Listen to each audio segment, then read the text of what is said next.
കേരളത്തിൽ വളരെ റെയർ ആയിട്ട് ചെയ്തിട്ടുള്ള അല്ലെങ്കിൽ പരീക്ഷിച്ചിട്ടുള്ള ഒരു ഫുഡ് ഐറ്റമാണ് ഇവിടെ പറയാൻ പോകുന്നത്. ഫുഡ് ഐറ്റം എന്ന് ഉദ്ദേശിക്കുമ്പോൾ ഇതൊരു ജ്യൂസ് ഐറ്റം ആണ്. ജ്യൂസ് ഷോപ്പുകൾ ഉള്ളവർ, റെസ്റ്റോറന്റുകൾ ഉള്ളവർ, ഇതുപോലെയുള്ള ഔട്ട്ലെറ്റുകൾ ഉള്ളവർക്ക് വളരെ നല്ല രീതിയിൽ ചെയ്യാൻ പറ്റുന്ന ഒരു പ്രോഡക്റ്റ്, നല്ല പ്രോഫിറ്റ് കിട്ടുന്ന ഒരു പ്രോഡക്റ്റ്, റെയർ ആയിട്ടുള്ള പ്രോഡക്റ്റ്. വേണമെങ്കിൽ നിങ്ങൾക്ക് ഇതുപോലെ ഒരു ഷോപ്പ് ഇട്ടുകൊണ്ട് തന്നെ നിങ്ങളുടെ ബ്രാൻഡായിട്ട് ഇതിനെ എസ്റ്റാബ്ലിഷ് ചെയ്തിട്ട് ഫ്രാഞ്ചൈസ് ചെയ്യാൻ പറ്റുന്ന തരത്തിലുള്ള ഒരു പ്രോഡക്റ്റ്. അതാണ് ഇന്നത്തെ പ്രോഡക്റ്റ്. ഈ പ്രോഡക്റ്റ് വളരെ എളുപ്പം ചെയ്തെടുക്കാൻ പറ്റും, ആർക്കും ചെയ്തെടുക്കാൻ പറ്റും. ചില കാര്യങ്ങൾ ഒന്ന് ശ്രദ്ധിക്കണം എന്ന് മാത്രം. ഈ പ്രോഡക്റ്റിന് വളരെയേറെ ഗുണങ്ങൾ ഉണ്ട്.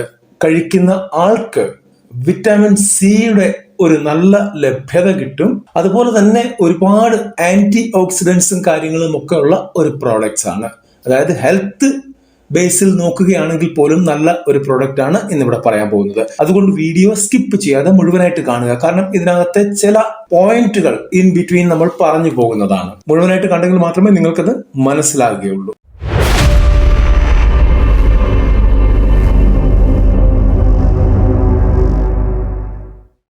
ഇതുപോലെയുള്ള ചെറുകിട ബിസിനസ്സുകളെ പറ്റിയുള്ള വീഡിയോകളാണ് നമ്മൾ ചെയ്യാറുള്ളത്. ഇന്നും അത് തന്നെയാണ്. തീർച്ചയായിട്ടും നിങ്ങൾക്ക് ഈ വീഡിയോ ഇഷ്ടപ്പെട്ടാൽ ലൈക്ക് ചെയ്യാൻ മറക്കരുത്, കമന്റ് ചെയ്യാൻ മറക്കരുത്, ഷെയർ ചെയ്യാൻ മറക്കരുത്.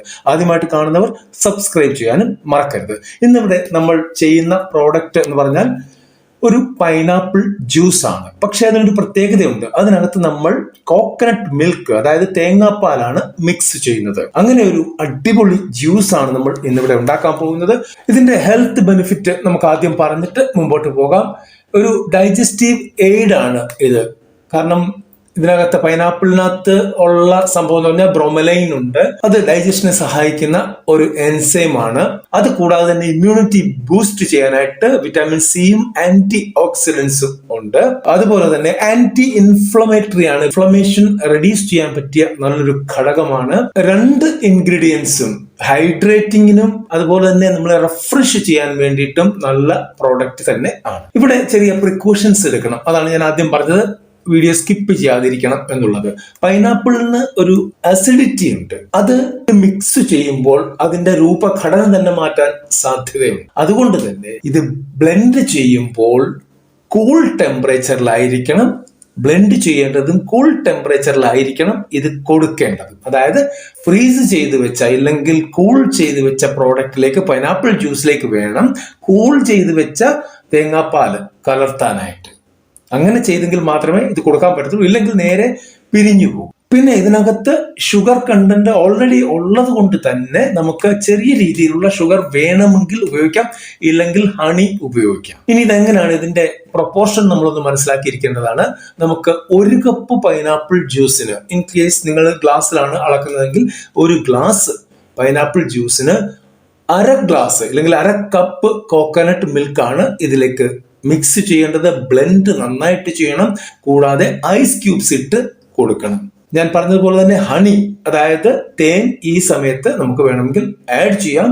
ഇത് സെർവ് ചെയ്യുന്നത് ചിൽഡ് ആയിരിക്കണം, നല്ല തണുപ്പിച്ച് തന്നെ ആയിരിക്കണം ഇത് സെർവ് ചെയ്യേണ്ടത്. കാരണം ഇത് സെർവ് ചെയ്ത് കഴിഞ്ഞാൽ വിതിൻ 2 മിനിറ്റ്സ് 3 മിനിറ്റ്സ് അവർ കൺസ്യൂം ചെയ്യും. ഇതാണ് ഇന്നത്തെ പ്രോഡക്റ്റ്. ഈ പ്രോഡക്റ്റ് നിങ്ങളൊന്ന് ട്രൈ ചെയ്ത് നോക്കുക. ആദ്യം നിങ്ങളുടെ വീട്ടിൽ പറ്റുമെങ്കിൽ ഒന്ന് ട്രൈ ചെയ്ത് നോക്കുക. അതിനുശേഷം നിങ്ങളുടെ ഷോപ്പിൽ നിങ്ങൾക്ക് ട്രൈ ചെയ്ത് നോക്കാവുന്നതാണ്. പിന്നെ ഇവിടെ തേങ്ങാപ്പാല് പറഞ്ഞപ്പോൾ, തേങ്ങാപ്പാൽ എടുക്കുന്നത് സ്വല്പം പണിയുള്ള കാര്യമാണ്. തേങ്ങാപ്പാൽ എടുക്കാനുള്ള മെഷീൻസ് വരുന്നുണ്ട്. കാരണം നമുക്ക് സ്റ്റാർട്ടിങ്ങിലൊന്നും മെഷീന്റെ ആവശ്യം വരുന്നില്ല. ഇൻ കേസ് അത്തരത്തിലുള്ള മെഷീന്റെ ആവശ്യം വരികയാണെങ്കിൽ, കുറച്ച് പേരെങ്കിലും വീഡിയോ കാണുന്നവർ ആവശ്യപ്പെട്ടാൽ തേങ്ങാപ്പാൽ എടുക്കുന്ന ചെറിയ മെഷീൻ ഉണ്ട്. അതായത് വളരെ വിലക്കുറവുള്ള മെഷീൻ തൊട്ട് കൂടിയ മെഷീൻ വരെ ഉണ്ട്. അതിന്റെ ഒരു എക്സ്ക്ലൂസീവ് വീഡിയോയും ചെയ്തിരുന്നതാണ്. ഇവിടെ ഫുഡിന്റെ ലൈസൻസിനെ കുറിച്ച് ഞാൻ പറയുന്നില്ല. കാരണം already juice shop, restaurant, cafe അങ്ങനെയുള്ള ആൾക്കാർക്ക് ഇത് ഓൾറെഡി കാണും. ഇനി ഇല്ലാത്തവരാണെങ്കിൽ, ഇനി പുതുതായിട്ട് തുടങ്ങാൻ പോകുന്നവരാണെങ്കിൽ ഫുഡ് സേഫ്റ്റിയുടെ FSSAIയുടെ ലൈസൻസ് എടുത്തുകൊണ്ട് മാത്രമേ ഇത് തുടങ്ങാൻ പാടുള്ളൂ. അതുകൂടാതെ തന്നെ നമ്മളുടെ പഞ്ചായത്ത്, മുനിസിപ്പാലിറ്റി അല്ലെങ്കിൽ കോർപ്പറേഷൻ അനുശാസിക്കുന്ന ഏതൊക്കെ ലൈസൻസുകളുണ്ടോ, ഏതൊക്കെ സർട്ടിഫിക്കറ്റുകളുണ്ടോ അതൊക്കെ എടുത്തുകൊണ്ട് വേണം ഇത് തുടങ്ങാനായിട്ട്. അടുത്തൊരു വീഡിയോയിൽ കാണുന്നവരെ നന്ദി, നമസ്കാരം.